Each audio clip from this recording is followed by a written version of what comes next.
కాబట్టి ఎదోము జీవితంలో సింపుల్గా 3 సంగతులు చూస్తున్నాం. 1, అతడు సహోదరులను ద్వేషించేవాడు.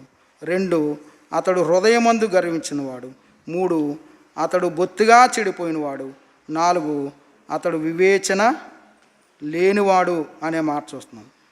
ఈ ఎదోము కానీ మన జీవితంలో ఉంటే ప్రార్థన చేసుకుందాం. ప్రభా, ఎదోము నా జీవితంలో ఉన్నాడు, తీసేయండి. ఎదోము లేకుండా చేయండి, క్రీస్తు ఉండిలాగా చేయండి అని ప్రార్థన చేసుకుందాం. ఒకవేళ ఎదోమునే కానీ మన పాలు పోసి పెంచుతున్నట్లయితే చూసారా, ఆ పట్టణాలు ఏమైపోయినాయి? ముండ్ల తప్పులు, దురదగొండ్లు కదా, పక్షులు, జంతువులు నివసించే ఒక స్థలంగా మారిపోయింది.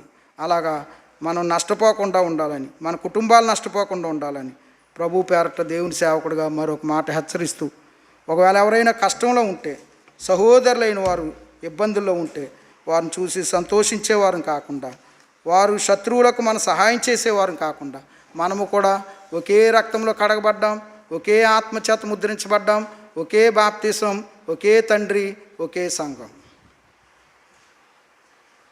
మనందరం కూడా క్రీస్తు రక్తం చేత కనబడిన వారం, పుట్టబడిన వారం, మన సహోదరులం.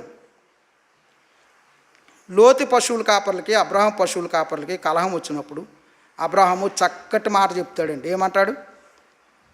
మనం సహోదరులం కనుక మనం కలహపడకూడదు అంటాడు. ఏం పడకూడదు? కలహపడకూడదు.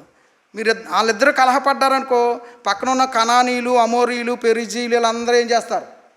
ఒరే, వీరు మన దేశానికి పరదేశిగా వచ్చారు, వీళ్ళు అన్నదమ్ములు అన్నారు, వీళ్ళే కొట్టుకు చేస్తున్నారని వాళ్ళు ఏం చేస్తారు? చూసి ఆనందిస్తారు. మన సహోదరులం కాబట్టి కలహ పడకూడదు. సమస్యలు ఉంటాయి, గొడవలు ఉంటాయి, సంగతులు ఉంటాయి, కానీ కలహ పడకూడదు. అది మంచిది కాదు, అది మంచిది కాదు. ఏది మంచిది? ప్రభువుని స్తుతించుట మంచిది, ప్రభువుని గణపరచుట మంచిది, ప్రభువుని మన మధ్యలో ఉంచుకునుట మంచిది. ప్రార్థన చేసుకుందాం. పరిశుద్ధుడు అయిన మా తండ్రి, కొద్ది మాటల ద్వారా మాతో మాట్లాడి హెచ్చరించారు.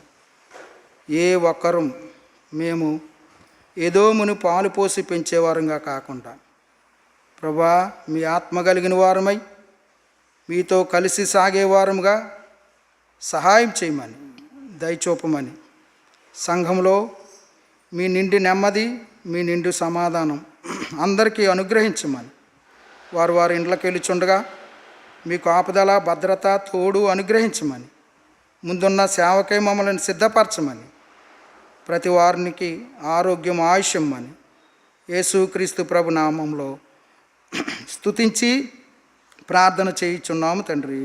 ఆమేన్.